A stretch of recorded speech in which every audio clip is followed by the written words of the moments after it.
Hey guys, and thanks for tuning in. So tonight we're gonna be doing a delicious steak and lobster dinner. And guess what? There's no reservations needed because we're gonna be doing it Shelonte's way. Okay guys, I'm so excited. Let's get started on the steaks. So here I have ribeye. I don't use anything else. You can use any steaks that you like, but this is my go-to steak. I just love the marble and the fattiness of the ribeye steak. I will definitely fight over the fatty part of steak because I'm petty like that, but it's just so delicious. So what I'm going to be doing is put a little bit of oil on each side. We're going to be using our Grill Mate steak rub to marinate these steaks for about 5 to 10 minutes. You can marinate them in the refrigerator for a couple of hours, but this is just my quick way of doing it. So all I'm using to season this is the steak rub that I showed you previously and a little bit of the Lawrys seasoning salt. I just sprinkled a little bit. You don't want it to be too salty, but you do want that delicious flavor. After you season both sides of the steak, you're gonna go ahead and let it sit for about 5 to 10 minutes. Then I use my cast iron skillet.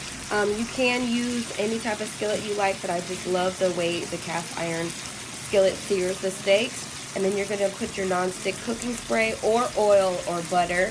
I happen to use a little bit of oil and a little bit of butter. And then you're going to go ahead and saute on each side for about 5 minutes.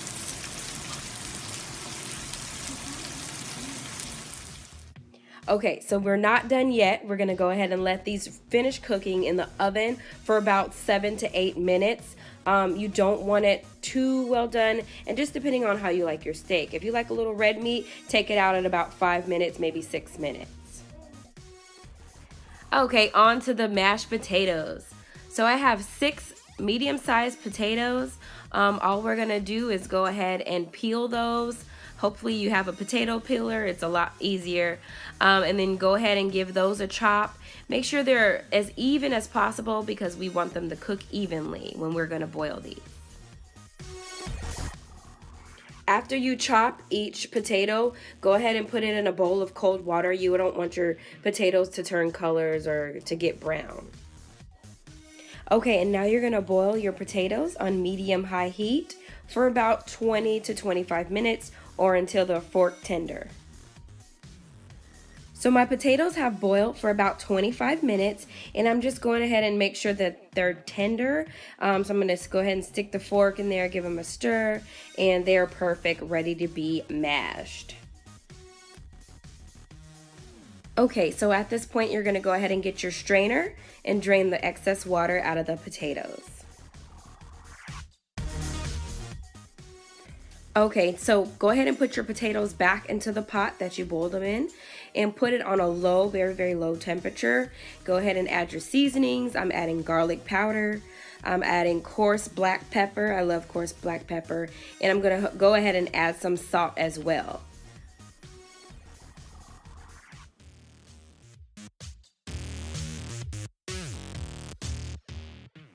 I'm gonna add a can of Carnation evaporated milk.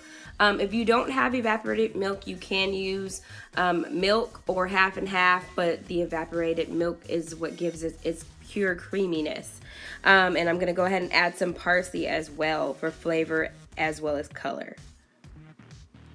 So this is my secret to creamy mashed potatoes. I use a mixer after I've added all the ingredients, and it just gives it a creamy texture. It blends all the seasonings and the butter and the milk, and it just binds it all together, and it just is amazing. So this is my secret. If you do not have a mixer, you can use a potato masher, or you can even use a fork, but this just gives it a creamier texture. And we're all done with the potatoes. Look at that creamy goodness.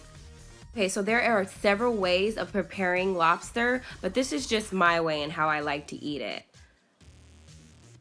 So all I did for this was just clean the lobsters very well. I diced them up in about 2-inch pieces, and I'm gonna go ahead and saute this lobster in a little bit of melted butter.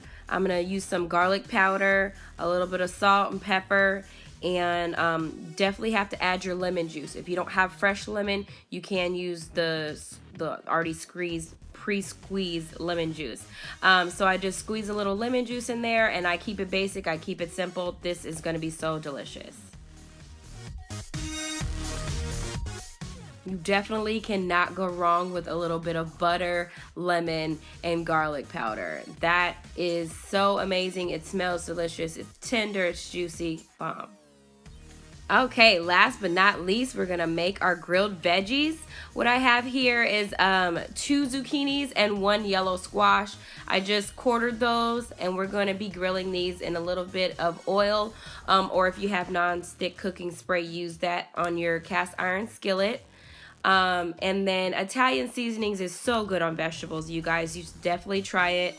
And this is going to be a nutritious side dish. And we're just going to go ahead and put a little bit of salt and pepper and let this steam. Put the top on it for maybe about 10 minutes. And you don't want to overcook it, but these are going to be so tender. Look at that. You have the juicy, tender vegetables. You have grill marks. The aroma is so bomb. You're going to love this. And there you have it, people. Tender, juicy steak, succulent lobster with butter and lemon. You have your grilled vegetables and creamy mashed potatoes. It doesn't get any better than this, and no reservations needed. Thanks for watching Shelonte's Way.